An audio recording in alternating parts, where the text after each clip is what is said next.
Now the next part of this exercise is going to involve setting up the hand based on these two fingers. Now why would we have to do that? Well, there is a definite reason for that.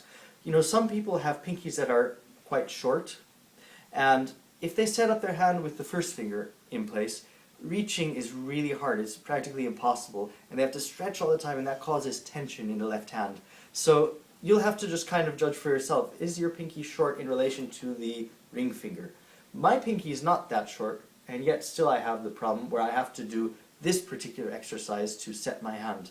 Now, some of the reason might have to do with the fact that my pinky goes down quite deeply into my palm, whereas other people, the palm goes higher up, and then the pinky starts, if that makes sense. So, let's talk now. In order to set this part of the exercise properly, what we need to do is learn a term. This term is called the octave. Those of you who have studied Latin, or know a little bit about Latin, know that oct, O-C-T, means 8. So what is 8? What are we counting in 8? Well, basically, when it comes to counting in the musical alphabet, the distance between two notes of the same name is 8. Let me explain how that works.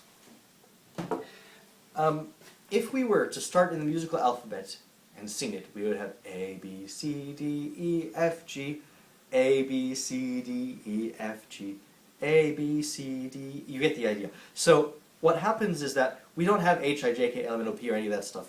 We only go from A to G and we start all over again. Now the distance from A to G is 7. A, B, C, D, E, F, G. Now if we went one more and we started over, we'd have A, so that's 8. So the distance between A and A is 8. Now what you'll realize is that the first A, and the next A is higher. Now I might not be singing a true A, but you get the idea. You could start on any note and have the same idea. So let me give you an example. Let's find a G. G, I was really singing a G. So G, A, B, C, D, E, F, G.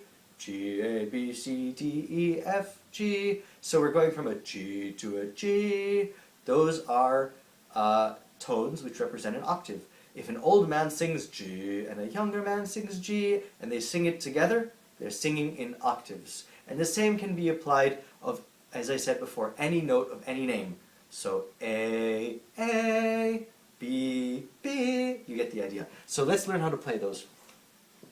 When it comes to octaves on the violin, the octave is formed by playing an open string and then the string immediately to the right of it with a third finger on it. So let me show you what that means. Let's play the G string. Oh, first get your hand set up like this and like that. Now, this thumb on the corner of the fingerboard. Now G. Now please put your third finger down on the D string. And again. Those are both G's, by the way. G, G. So third finger has now been placed on the D string. One thing you'll realize is that somewhat unconventionally to another method of teaching, I do not put all three fingers down. I leave these two in the air. Some people find that this works better for them, some people find that it does not work as well. I'm going to leave it to you to decide which has the most tension in your hand when you're doing that. There is a place for what I call opening the hand, where these fingers are in the air, in many different passages, but this is beyond the scope of this lesson. So G, G. Now look at the position of my finger. It's quite flat. It's not as round as the first finger, which had the mouse hole. So G, G, just like that. Now, that is how to set your hand up on the lower strings, the G string and the D string. And remember, your elbow should be underneath the D string. Now let's do the same thing with the D string and the A string. So pluck the D string without any fingers. Now third finger on the A string. Elbow underneath the A string. Now let's pluck the A string, third finger on the E string, with the elbow under the E string. And that is the note A. Both of them are A's.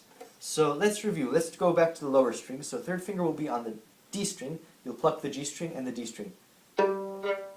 That's the note G. Now let's pluck the D string with the third finger on the A string, and pluck D and A. That's the note D. Both of them are Ds. Pluck the A string and the E string with the third finger on the E string. So you've just learned how to play octaves using the open strings and the third finger. One last thing.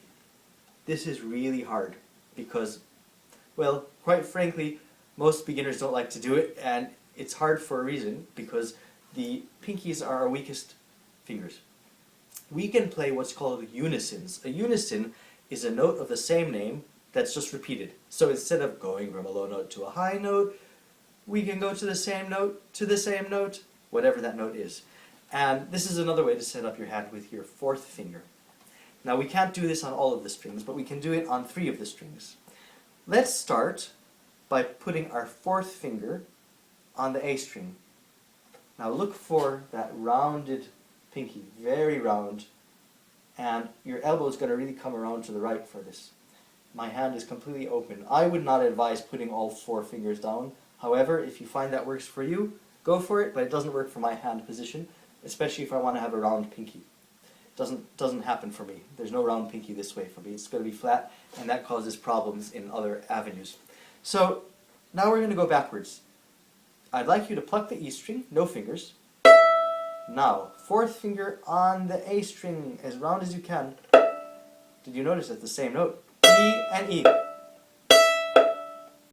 Now we have a very nice hand position here. It's come around, and these fingers are all open. My index finger has to go straight up in the air. Not everyone's does, but that's how it works with me. Now we're going to pluck the A string, bring that fourth finger around to the D string. Now here you really have to come around. So we really come around with your elbow. Now, even more so, this one's hard. D string, fourth finger on G string. So we've just learned how to play 2 E's with 4 on A, 2 A's with 4 on D, 2 D's with 4 on G. So you bet you didn't know that there were all these possibilities for playing the same notes. So this has been the lesson on the position of the left hand.